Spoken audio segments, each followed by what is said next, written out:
In this episode, I'm going to give you 3 tips you can use to handle toxic teammates within sports.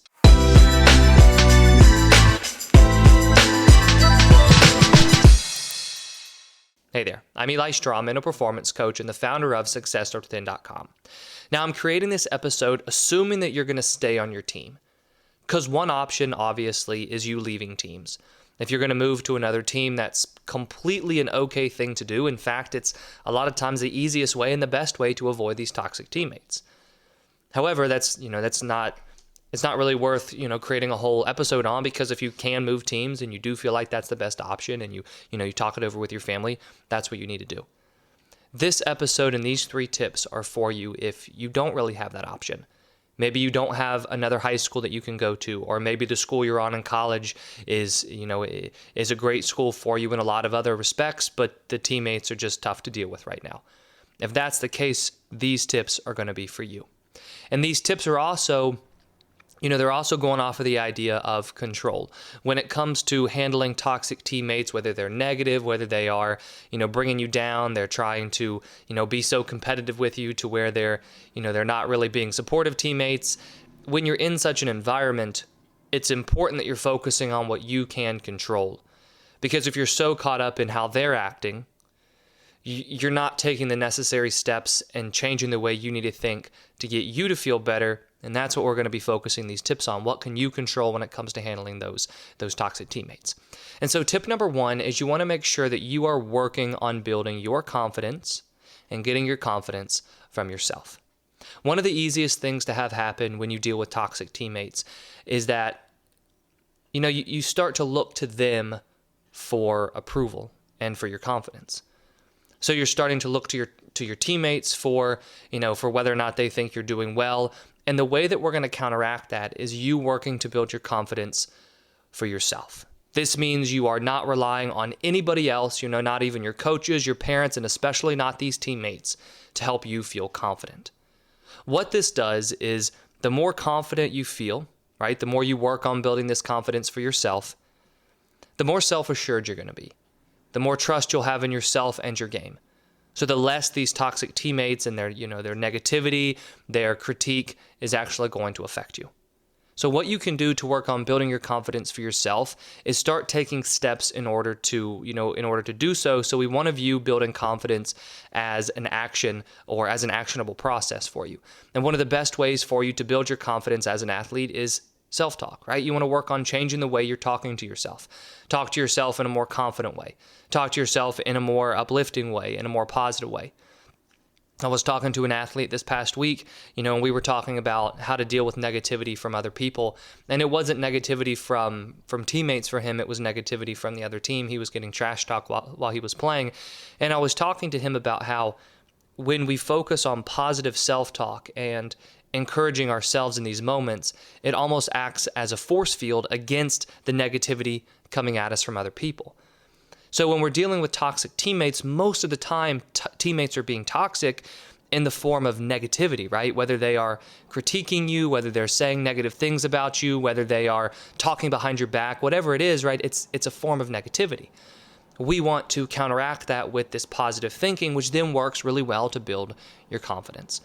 So really pay attention to how are you talking to yourself? What are the thoughts like that you have before games, during practice, before practice, and just on a daily basis. Now, helping you with your self-talk is something I focus on a lot within one-on-one coaching and also the Confident Competitor Academy, which is the online program I have available. So if you are interested in learning more about either of those options, I've put links to both in the description below. Tip number 2 is that you want to evaluate your game for yourself. Just like when we are too worried about what coach thinks, when we do have these toxic teammates, it's natural for us to start worrying about what they think of us. This means that, let's say we have a game and the game doesn't exactly go the way we want it to.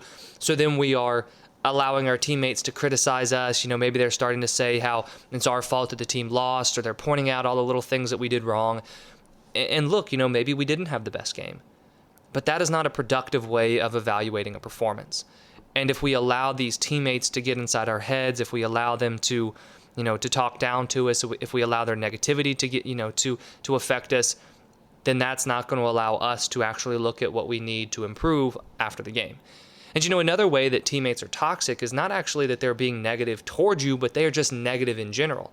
And I've been on teams like this personally myself, where everybody was, quote unquote, nice to each other, but just the whole energy of the team was negative. It was a toxic, negative environment. And when that happens as well, teammates are being negative toward themselves. Coaches are being negative. Teammates are talking about how, the team's just not that good. They might not be saying anything specifically about you, but that negativity is still going to infect you, right? And so you have to really work after these games and after practices to evaluate your game objectively for yourself so that you're not so affected by the negativity from your teammates. And a really great way to do this is to start incorporating a post-performance evaluation process where you go through, you evaluate some good things you did, and then you start to think about some things that you want to work on. And this is where you start looking at those mistakes you made. And, instead of just nitpicking yourself and criticizing and thinking, oh, I'm never going to be good enough. No, we're never going to win, because that might be what you hear some of your teammates say. You want to think, all right, how will I actually work on this week? And then start putting those lessons into practice so that during the week you do improve and you can get better going into your next game.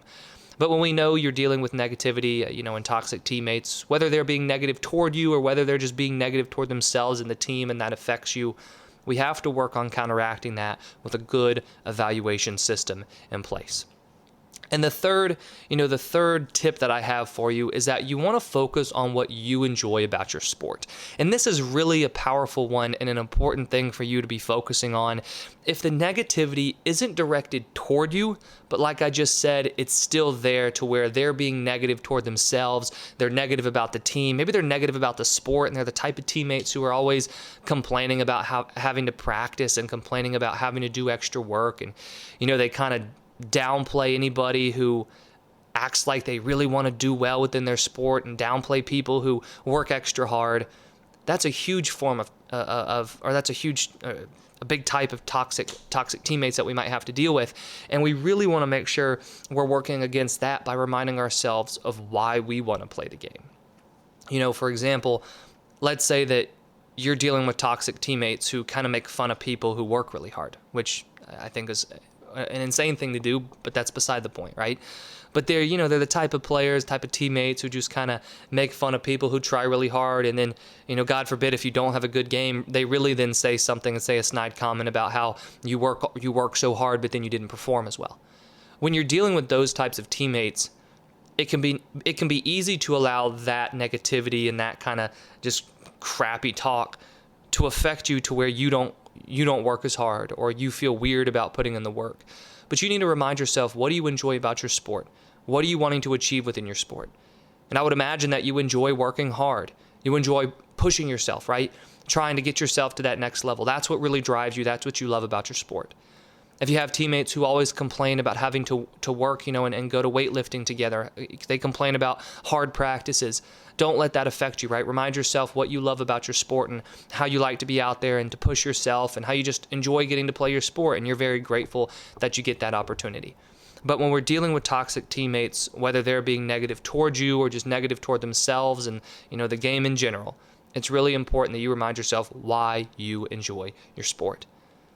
All in all, this episode has been about what you can do to manage toxic teammates.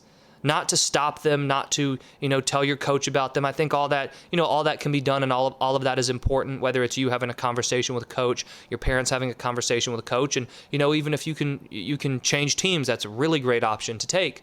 But at the end of the day, if you can't switch teams, you can only do so much to try to get them to stop being toxic. You can only do so much to try to get the coach to help out.